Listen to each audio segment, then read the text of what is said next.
तुम्ही बघत आहात जनमत मराठी. रांजणगाव औद्योगिक वसाहतीमध्ये गेल्या अनेक वर्षांपासून त्रासदायक ठरत असलेल्या महाराष्ट्र अँड वायरो लिमिटेड या कंपनीकडून सांडपाणी व मैला ओढ्या नाल्यांमध्ये सोडत असून यामुळे येथील स्थानिक रहिवाशांचे व सभोवतालच्या गावांचे जीवनमान व आरोग्य संपूर्ण धोक्यात आले असून या धोकादायक कंपनीच्या संदर्भात आज रांजणगाव MIDC मध्ये माजी कृषी मंत्री शरद पवार यांच्या मार्गदर्शनाखाली या बैठकीसाठी उद्योग मंत्री उदय सामंत, खासदार अमोल कोल्हे, आमदार अशोक पवार, भीमाशंकर सहकारी साखर कारखाना संचालक देवदत्त निकम, जिल्हा परिषद सदस्य शेखर पाचुंदकर, शिरूर तालुका भाजपा अध्यक्ष राहुल पाचरणे, पंचायत समिती सदस्य विक्रम पाचुंदकर, युवा सेना जिल्हाध्यक्ष बापू शिंदे, नगरसेवक विठ्ठल पवार, दादा पाटील धावटे, विविध गावचे सरपंच, उपसरपंच, पदाधिकारी, सदस्य उपस्थित. माझे अभिवादन सांगायचो की शिरूर तालुका वादावरती पुढे गेला तर हा निवडा वर्गीचा प्रश्न आहे. आणि ही जी कंपनी आहे त्याची विकास करतात. माणसं कॅन्सर आहे, माणसाला किडनीचा त्रास होतोय, प्रदूषणाचा त्रास होतोय, गुजर जळवळ म्हणतायत, जमिनीचा पोट गेलेला आहे. जे काही चित्त दिसतं जमिनीचं ते भयानक असं प्रकारचं आहे. ते केवळ एका उद्योगामध्ये झालेलं आहे. आता त्याचा काही मार्ग करावा. हे उद्योग काही दृष्टीने गरजेचे असतात पण त्याला काळजी घ्यावी लागते. आणि इथं ही काळजी कधी घेतलेली असावी असं दिसतं. आता याचा मार्ग काढावा लागेल. आणि तो मार्ग काढण्यासाठी उद्योगांची आणि पर्यावरणाचा विषय त्यांच्याकडे आहे तर पंकजाताई मुंडे यांच्याकडे ज्या जबाबदारी आहे. आता माणसांनी सांगितल्याप्रमाणे एक विचित्र बैठक मुंबईला तेव्हा लोकांना बोललो आणि या बैठकीमध्ये तिसऱ्या प्रश्नाचा अंतिम निर्णय लवकर कसा घेतोय त्याचा काळजी आपण घेऊ. माझ्या दृष्टीने 2-3 गोष्टी होत्या. पहिली गोष्ट, MIDC ज्यादा जमीन ज्याचा तुम्ही काय घेता तो तरतूद करा. ज्यादा जमीन काय केलं आमच्या बैठकीत चर्चा करून नंतर या जमिनीचा निर्णय घेतला. हा ज्यादा जमिनीचा करून दुसरा महत्वाचा निर्णय घ्यावा लागेल की जे शेतीचं, जमिनीचं, गुलाबाचं जे काही नुकसान झालं त्याच्यावरची नुकसान भरपाई या कंपनीने एकही शेतकऱ्यांना द्यायला हवी. हा निर्णय राज्य सरकारच्या बैठकीत होईल इथं होऊ शकत नाही.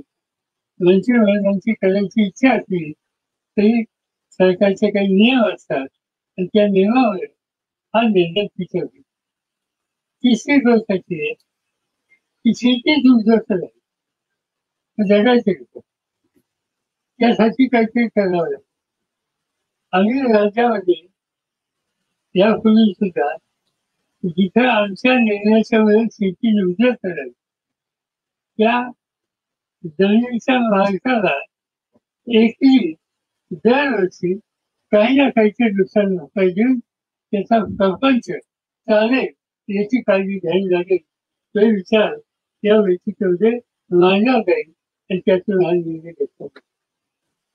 आधी आपल्याला सगळ्यांना विनंती की ह्याचा आपण मागणी काढू. तिथं राजकारण आणायचं नाही. इथं आपल्याला काही दुसऱ्या गोष्टी आम्ही चर्चा करणार नाही. मी तर करणार नाही. आणि माझी अडचण अशी आहे की मला 4दा निधी दिली. किती 4दा त्यावेळी अनेक गावात मी मतं मागायला लागले तर त्यांनी तुम्ही सोडत नाही. मतं मागायला नाही आलं तरी शिक्का आणतात, मतं देतात. आणि त्यामुळे आता मागायचं काय तुमच्याकडे? आता मागायचं नाही, आता द्यायचं. त्याच्या कामातून द्यायचं आणि त्या कामातून देण्यासाठी राज्याचे मंत्री मुख्यमंत्र्यांची चर्चा करून पर्यावरण खात्याच्या मंत्र्याच्या चर्चा करून अधिकाऱ्यांच्या या ठिकाणी वस्तुस्थिती जाणारा आलेले मी तुम्हाला एवढंच सांगतो त्याच्यामध्ये मार्ग काढू, तुम्ही काही चिंता करू नका आणि मार्ग निघाल्याच्या नंतर पुन्हा एकदा मी सांगतो आणि आशीर्वाद आहे. आणि हे करून आम्ही त्या कंपनीला 15 वेळा ते 20 वेळा त्यांच्या पुढे जाऊन बसलो, आंदोलन केली, पण ह्या कंपनीला काही फरक पडला नाही आणि ह्या सरकारलाही बी काही फरक पडला नाही. मी स्वतः सरपंच आहे, मी स्वतः ह्या एमआयडीसीत आंदोलन करून उपोषण घेतलं होतं. काही दबावामुळे मला सुद्धा बसून दिलं नाही. साहेब यामुळे काही गोष्टी अवघडे सांगायच्या बी आम्ही सांगितलं का आम्हाला चांगल्या पद्धतीचा दबाव येतोय. कारण आता तुम्हाला सांगतो 25 ते बाधिक इथं किडण्या खराब झालेली आलेली आहेत. जवळजवळ 15 ते 20 गायी ह्या शेळ्या गाय ह्या पटांगणात मेलेले. काही रिपोर्ट द्यायला गेलं का शासनाने तिथं जाग्यावर गार करायचं, त्याला मॅनेज करून दाब टाकून त्याला घरी बसवायचं. साहेब आम्ही जेव्हा शपथ सांगतो ह्या महाराष्ट्र पॉवरला वैतागून गेलेलो. आज काही मान्यवरांनी सांगितलेले साहेबांच्या पुढे तोंड जोडायचे ना, साहेबांनी एमआयडीसी आणली आणि साहेबच हे क्षेत्र बाधित क्षेत्र आणि वाढव क्षेत्र गेलेलं रद्द करणार आहे. तोंड जोडायला लावू नका, हे हक्क खराब झालेले ही विनंती करतो आणि थांबतो. कंपनीच्या दूषित पाण्याच्या प्रभावाखाली आलेली गावे निमगाव, भोगी, अण्णापूर, सरदवाडी, करडेलवाडी, कारेगाव, रामलिंग आदी गावांना या कंपनीच्या पाण्यापासून धोका निर्माण झाला असून या ठिकाणी अनेक जनावरे, माणसे मृत्युमुखी पडली असून मोठ्या प्रमाणात या ठिकाणी जीवितहानी होण्याची शक्यता निर्माण झाली असून आज झालेल्या बैठकीमध्ये पवार व उद्योग मंत्री उदय सामंत यांनी या कंपनी विरोधात पुढील 15 दिवसांमध्ये ठोस निर्णय घेऊन योग्य ती कारवाई करण्याची संबंधित खात्याच्या अधिकाऱ्यांना सूचना करण्यात आल्या. यावेळेस शेकडो ग्रामस्थ उपस्थित होते. या बातमीचा आढावा घेतला आहे आमचे शिरूर प्रतिनिधी सुदर्शन दरेकर यांनी. जबाबदारी न्याय